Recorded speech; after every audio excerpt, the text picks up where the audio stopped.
বগুড়া জেলার গাবতলী উপজেলা ইউনিটের সাধারণ সদস্য হিসেবে বিএনপিতে যোগদানের মধ্য দিয়ে শুরু হয় তারেক রহমানের রাজনৈতিক জীবন। যদিও এই আনুষ্ঠানিকতার আগে থেকেই জাতীয় রাজনীতিতে কম বেশি সক্রিয় ছিলেন তিনি। ১৯৯১ সালের জাতীয় সংসদ নির্বাচনের আগে মা খালেদা জিয়ার সহচর হিসেবে দেশের বিভিন্ন অঞ্চলে নির্বাচনী প্রচারণায় অংশ নেন। ২০০১ সালের নির্বাচনে দলীয় চেয়ারপারসনের পাশাপাশি আলাদাভাবে প্রচারণা চালান। মূলত ওই নির্বাচনের প্রচারণার মধ্য দিয়েই রাজনীতিতে তারেক রহমানের সক্রিয় ভূমিকা শুরু হয়।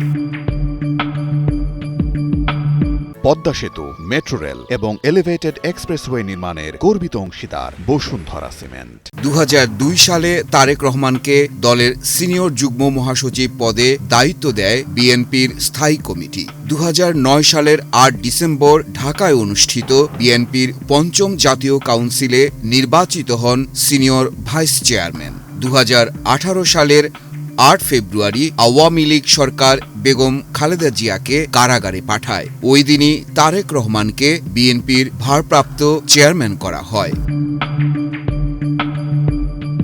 তখন থেকেই মা বেগম খালেদা জিয়ার এই বিশাল রাজনৈতিক উত্তরাধিকার বহন করে চলেছেন পুত্র তারেক রহমান। রাজনীতিতে তার এই পথ চলাটা কখনোই একেবারে মসৃণ ছিল না। ২০০০ সালের গোড়ার দিকে রাজনীতিতে তারেক রহমানের সক্রিয় অংশগ্রহণ শুরু হয়। ২০০১ সালের নির্বাচনে বিএনপির ভূমিধ্বস বিজয়ের পেছনে তার তৃণমূল গোছানোর কৌশলের বড় ভূমিকা ছিল বলে মনে করেন দলের নেতাকর্মীরা। তবে ২০০১ থেকে ২০০৬ বিএনপি শাসনামলে হাওয়া ভবন ঘিরে তাকে নানা বিতর্কে জড়ানো হয়। ২০০৭ সালে ১/১১ পট পরিবর্তনের পর তারেক রহমান গ্রেপ্তার হন। রিমান্ডে তার উপর অমানবিক শারীরিক নির্যাতনের অভিযোগ ওঠে, যার ফলে তার মেরুদণ্ডের হাড় ভেঙে যায় বলেও অভিযোগ করা হয় দল ও পরিবারের পক্ষ থেকে। ২০০৮ সালে চিকিৎসার জন্য তিনি লন্ডনে যান এবং সেই থেকে গত ১৭ বছর তিনি নির্বাসিত জীবন কাটাচ্ছেন।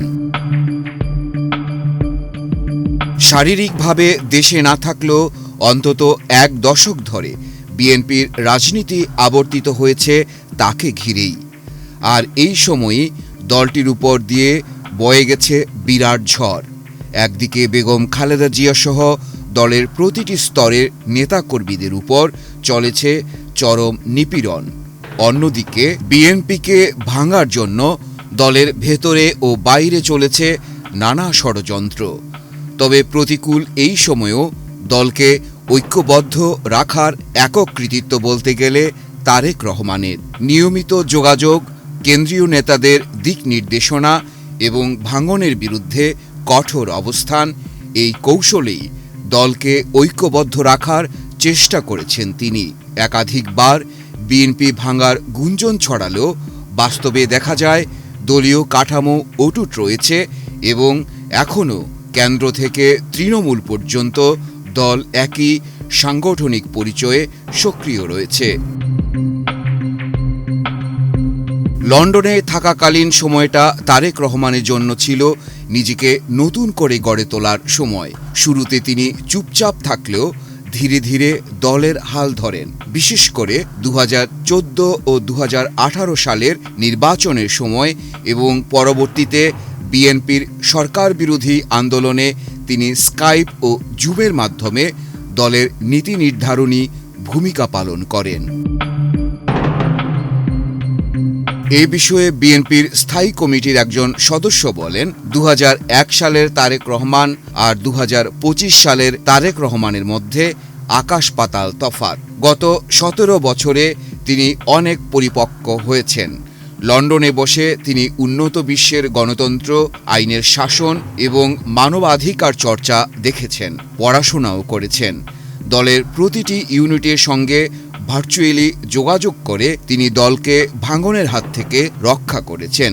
ম্যাডাম বেগম খালেদা জিয়া জেলে থাকার সময় অনেকে ভেবেছিল বিএনপি ভেঙে যাবে, কিন্তু তারেক রহমান সুতোয় গাঁথা মালার মতো দলকে এক করে রেখেছিলেন।